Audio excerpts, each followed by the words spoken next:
Land values this past quarter moved up in the district 1% from a year ago, as well as 1% from a quarter ago, which was the first time we'd seen this kind of stabilization of land values in several years.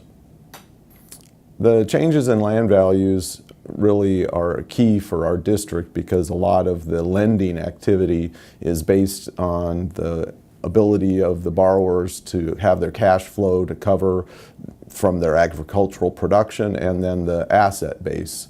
And the land values are a key part of that asset base. So the issue really is that agriculture right now is not producing enough return in terms of covering some of the operations expenses, and it's a bit of a challenge right now for many producers. So we had seen decreases in land values recently, but now a little bit of an increase shows some stabilization there, and the ability of certain producers, say more livestock producers, maybe have a little bit more income relative to their expenses right now, and so they're able to produce a little better returns than crop farmers and corn and soybeans right now. So there might be some increases in land values in places like Iowa and Wisconsin that aren't seen in Illinois and Indiana, given the different composition of the livestock versus crop portfolio. The current quarter, the second quarter of 2017, there was 1% increases, so that indicates that thinking ahead, farmers are in a better position maybe than a few quarters ago where it was a bit more challenging. But we've also seen some outside investors that have come in and purchased farm ground in the district, so that helps to keep up farmland values a bit too.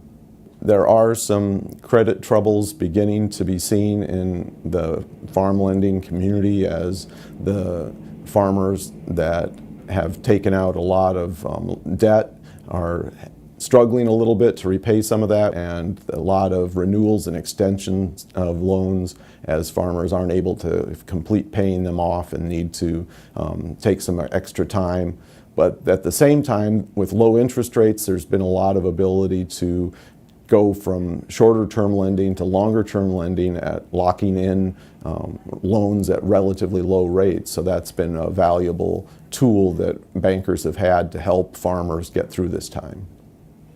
Now, last year in 2016, we did have a very large harvest. It was record crops for corn and soybeans in the district, and that helped to stave off some of these issues for a year. But it seems like now some of them are re-emerging, and and we'll see them maybe this fall now with a harvest that could be quite a bit smaller than last year.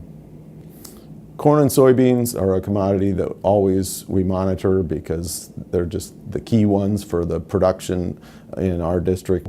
At the same time, livestock production has seen some better prices from a year ago, and particularly milk prices have come up some, although it's still a challenge for the dairy sector to get through some of the issues they're dealing with.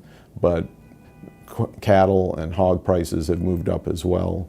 So it's a little bit better for livestock producers than it was a year ago, whereas crop producers are still seeing a little downturn in their pricing.